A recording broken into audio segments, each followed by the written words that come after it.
36 जिल्ह्यांची वेगवान स्वरूपात. शिवसेना पक्षप्रमुख उद्धव ठाकरे आजपासून मुंबईतल्या लोकसभा मतदारसंघांचा आढावा घेणार आहेत. शिवसेना भवन इथे आज दुपारी 2 वाजता दक्षिण मध्य मुंबई मतदारसंघाची बैठक होणार आहे. तर उत्तर पश्चिम मुंबई लोकसभा मतदारसंघ, उत्तर मुंबई लोकसभा मतदारसंघाचा आढावा देखील घेतला जाईल. या बैठकांना माजी नगरसेवक, विभाग प्रमुख, उपविभाग प्रमुख, विधानसभा संघटक आणि इतर पदाधिकारी उपस्थित राहतील. 2024च्या निवडणुकांनंतर अजित पवार मुख्यमंत्री होतील असं विधान अजित पवार गटाकडून केलं जातंय. यावरती संजय गायकवाड यांनी आपली प्रतिक्रिया दिली. 145ची मॅजिक फिगर ज्यांच्याकडे असेल त्यांचाच मुख्यमंत्री होईल. आम्ही देखील 145ची मॅजिक फिगर गाठू शकतो असं ते म्हणाले. महिलांच्या आरक्षणाच्या निर्णयामुळे आता जळगाव शहर आणि ग्रामीण मतदारसंघापैकी एका मतदारसंघात महिलांसाठी राखीव जागा निघणार आहे. त्यामुळे ग्रामीण मतदारसंघात महिलांसाठी राखीव जागा निघाल्यास आमचं कठीण आहे अशी भीती मंत्री गुलाबराव पाटील यांनी व्यक्त केली. चंद्रपुरात राष्ट्रीय ओबीसी विद्यार्थी महासंघाचे जिल्हाध्यक्ष रवींद्र टोंगे यांच्या अन्नत्याग आंदोलनाचा आज 20वा दिवस आहे. दरम्यान टोंगे यांचं उपोषण सोडवण्यासाठी उपमुख्यमंत्री देवेंद्र फडणवीस आज चंद्रपूरचा दौरा करणार आहेत. गेल्या 3 महिन्यांपासून मुंबईमधील अनेक भागात कचऱ्याचे ढीग साचू लागले. त्यामुळे नागरिकांच्या आरोग्याचे प्रश्न निर्माण होण्याची शक्यता आहे.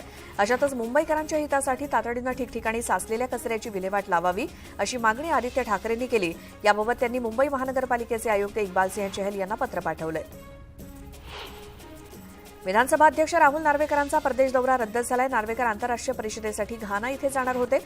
हा दौरा रद्द करण्याचं कारण अस्पष्ट आहे. लातूरमधील किल्लारी भूकंपाला 30 वर्ष पूर्ण झालीत. किल्लारी भूकंपाच्या वेळी महाराष्ट्राचे मुख्यमंत्री शरद पवार होते. यावेळी त्यांनी 52 गावांमध्ये जाऊन जनतेशी संपर्क साधत मदत केली आणि दरम्यान दरवर्षी 30 तारखेला इथे भूकंपात बळी पडलेल्यांना मानवंदना दिली जाते आणि यावर्षी या कार्यक्रमाला शरद पवार हजेरी लावणार आहेत. शरद पवार यांनी केलेल्या कामाबद्दल कृतज्ञता व्यक्त करण्यासाठी इथे कार्यक्रम आयोजित करण्यात आलाय. मनोज जरांगे पाटील आजपासून राज्यव्यापी दौरा करणार आहेत. आजपासून 12 ऑक्टोबर दरम्यान हा दौरा असणार आहे. मराठवाडा, पश्चिम महाराष्ट्र आणि उत्तर महाराष्ट्रातील काही भागात मनोज पाटील जातील. मराठा समाजाशी संवाद आणि आरक्षण लढ्याची परिस्थिती समजून घेण्यासाठी हा दौरा असल्याचं मनोज पाटील यांनी स्पष्ट केलं. गेल्या 2 दिवसांपासून राज्यामध्ये ठिकठिकाणी मुसळधार पाऊस आलाय. पुढील 10 दिवस पाऊस कायम राहील अशी शक्यता हवामान खात्यानं वर्तवली आहे.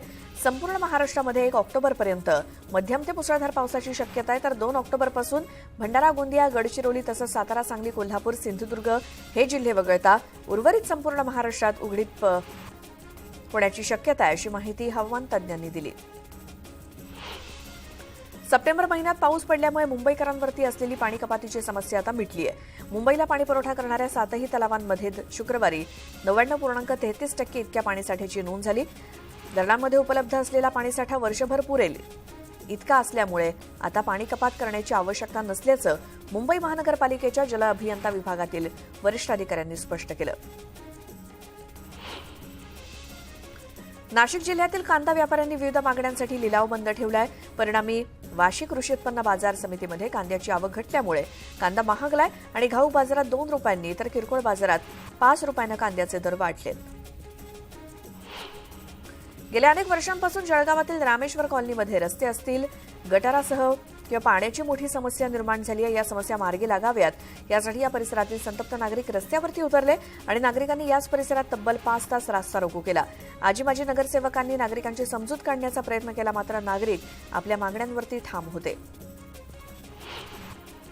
ओबीसींच्या विविध मागण्यांसंदर्भात सह्याद्री अतिथीगृहावरती बैठक पार पडली आणि ही बैठक सकारात्मक झाल्याची माहिती समोर आली आहे. मराठा समाजाला सरसकट जातीचे दाखले देणार नसल्याचं आश्वासन मुख्यमंत्री एकनाथ शिंदे यांनी ओबीसी समाजाला दिलंय. तसंच ओबीसींना धक्का न लावता मराठ्यांना आरक्षण देणार असल्याचं आश्वासन देण्यात आलंय. सरकार मराठा समाजाला आरक्षण देण्यासाठी कटिबद्ध असून आरक्षण देताना ओबीसी समाजावरती अन्याय होऊ देणार नसल्याची भूमिका मुख्यमंत्र्यांनी स्पष्ट केली. ओबीसी बैठकीनंतर ते बोलत होते. दरम्यान ओबीसी समाजाच्या इतर प्रश्नांवर देखील सकारात्मक चर्चा झाल्याचं त्यांनी सांगितलं. हे आरक्षण विरोधी सरकार असून भाजप कधीच कुणाला आरक्षण देऊ शकत नाही अशी टीका नाना पटोलेंनी केली. ते ओबीसी आरक्षणासंदर्भातील बैठकीबाबत बोलत होते. जातनिहाय जनगणना हाच यावरती उपाय असल्याचं त्यांनी सांगितलं. ठाकरे गट तसंच शिवसेना दसरा मेळावा शिवाजी पार्कवरती घेण्यासाठी आग्रही आहे आणि दोन्ही गटाकडून शिवाजी पार्क मैदान दसरा मेळाव्यासाठी मिळावं यासाठी 1 महिना आधीच मुंबई महापालिकेच्या विभागीय कार्यालयात पत्र देण्यात आलंय. शिवसेनेकडून आमदार सदा सरवणकर यांच्याकडून शिवाजी पार्कमध्ये दसरा मेळाव्यासाठी परवानगी मिळावी यासाठी महापालिकेला पत्र देण्यात आलंय. रत्नागिरी आणि सिंधुदुर्गात शिंदे गटाला मोठं भगदाड पडेल असा दावा खासदार विनायक राऊतांनी केला. किरण सामंतांसारखे अनेक जण ठाकरे गटात येण्यासाठी सज्ज असल्याचं ते म्हणाले. सुजित पाटकरांविरोधातील आरोपपत्रात 6 जणांची नावं असून कोर्टानं सुनावणीसाठी हजर राहण्याचं समन्स 6 जणांना बजावलं. कथित कोविड सेंटर घोटाळा प्रकरणी ही कारवाई करण्यात आली. कोण शरद पवार, मी त्यांना ओळखत नाही असं विधान केलंय केंद्रीय मंत्री अजय कुमार मिश्रा यांनी. साताऱ्यातल्या पत्रकार परिषदेत ते बोलत होते. महायुतीसोबत अजित पवार आले असता शरद पवारही येणार का असा प्रश्न त्यांना पत्रकारांनी विचारला होता. तर भाजप हा सर्वात मोठा पक्ष असून कोणाच्याही येण्यानं भाजपला नुकसान होणार नाही हे पुढील काळात समजेलच असं ते म्हणाले. 2024च्या निवडणुकीत आपलं काय होईल याचं भाकीत रवी राणांना विचारायचं असल्याचा मिश्किल टोला मंत्री गुलाबराव पाटलांनी लगावला. राणांनी शरद पवारांबाबत केलेल्या दाव्याबाबत पाटील बोलत होते.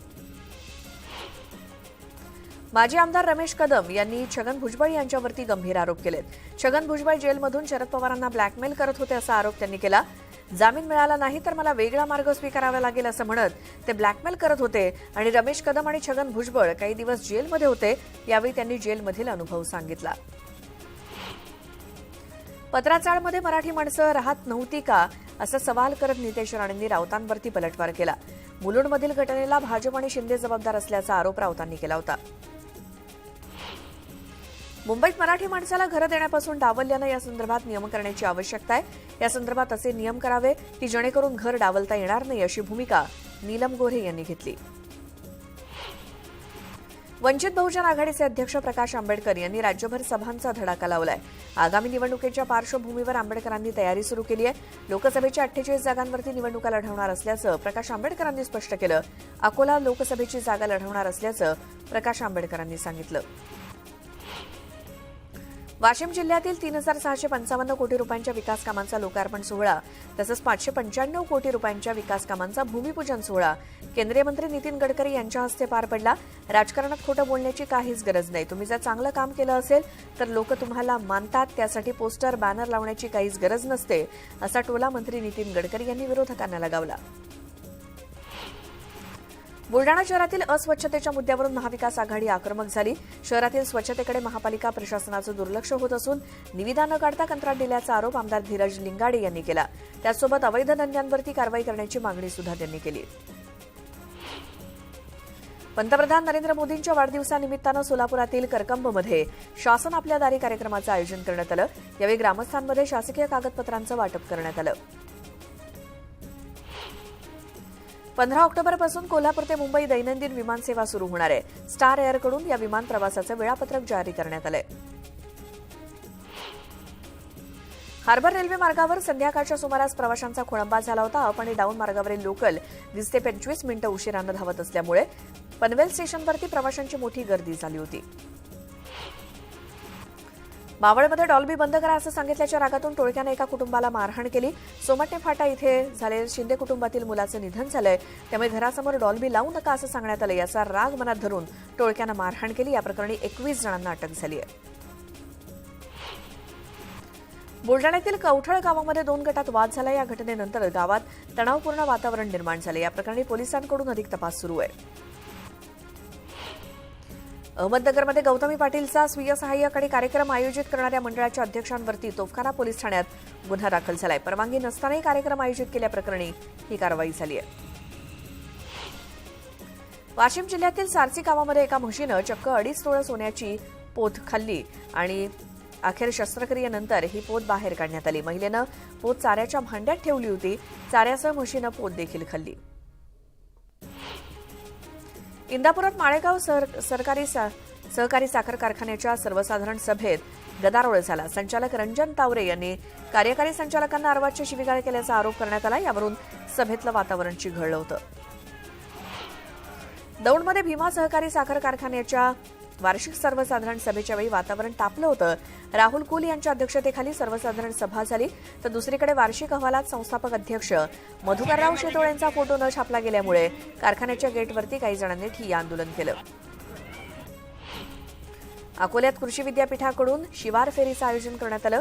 केंद्रीय मंत्री नितीन गडकरी, कृषी मंत्री धनंजय मुंडे या कार्यक्रमात सहभागी झाले. शेतीतील नवनवीन तंत्रज्ञानाची माहिती देण्यासाठी या कार्यक्रमाचं आयोजन करण्यात आलं. लातूरमधील किल्लारी इथल्या भूकंपाला शनिवारी 30 वर्ष पूर्ण होत आहेत. या पार्श्वभूमीवर लातूरमध्ये विशेष कार्यक्रम आयोजित करण्यात आला आणि या कार्यक्रमाला शरद पवार यांची मुख्य उपस्थिती असणार आहे. 30 सप्टेंबर 1993 रोजी झालेल्या भूकंपात 7,928 जणांचा दुर्दैवी मृत्यू झाला होता. नवी मुंबईच्या सायन पनवेल महामार्गावरती रास्ता रोको करण्यात आला. मिरजेतील बेडग इथे डॉक्टर बाबासाहेब आंबेडकर कमान पुन्हा बांधून देण्याची मागणी करण्यात आली आणि प्रशासनाकडून कमान बांधणार असल्याचं सांगण्यात आलं. मात्र अजूनही बांधकाम सुरू न झाल्यानं आंदोलन करण्यात आलं. मुंबईतील अंधेरी भागात लक्ष्मी इंडस्ट्रीयल इस्टेट भागात किन्नर समाजाकडून मेनका गांधींविरोधात आंदोलन करण्यात आलं. इस्कॉन विरोधात केलेल्या विधानाचा त्यांनी निषेध केला. मराठा आरक्षणाच्या मागणीसाठी नांदेडमध्ये महिलांनी साखळी उपोषण सुरू केलं. नांदेड जिल्हाधिकारी कार्यालयासमोर हे उपोषण 13 ऑक्टोबरपर्यंत सुरू राहणार आहे. आरक्षणाचा प्रश्न मार्गी न लागल्यास आंदोलन सुरूच ठेवण्याचा इशारा यावेळी देण्यात आला. चिंचवडमधील व्यावसायिक विजय ढुमेंची निर्घुण हत्या झाली. सिंहगड रोडवरच्या एका हॉटेलमध्ये कोयत्यानं वार करून हत्या करण्यात आली. या प्रकरणी पोलिसांकडून अधिक तपास सुरू आहे. नाशिकमधील चांदवडच्या उसवाड इथे अंगावरती वीज पडून एका महिलेचा मृत्यू झाला, तर अपघातामध्ये 5 जण जखमी झाले. खालापूरजवळ मुंबई पुणे एक्सप्रेसवेवरती भरधाव ट्रकनं बसला मागून धडक दिली. अपघातात बसमधील एकाचा जागीच मृत्यू झाला असून काही प्रवाशांना दुखापत झाली आहे आणि त्यांना नेण्यासाठी दुसरी बस मागवण्यात आली. गणेश विसर्जनासाठी गेलेल्या तरुणाचा तलावामध्ये बुडून मृत्यू झाला. मुक्ताईनगरच्या हालखेड इथली ही घटना आहे. 6 तासांच्या अथक प्रयत्नानंतर मृतदेह बाहेर काढण्यात आला. पिंपरी चिंचवडच्या मोर्शी इथे पाण्याच्या टाकीत बुडून एका लहानग्याचा मृत्यू झाला. रहिवाशांसोबत वाद झाल्यानं विकासकानं टाकीचं काम अपूर्ण ठेवल्याचा आरोप केला जातोय. या प्रकरणी पोलिसांकडून अधिक तपास सुरू आहे.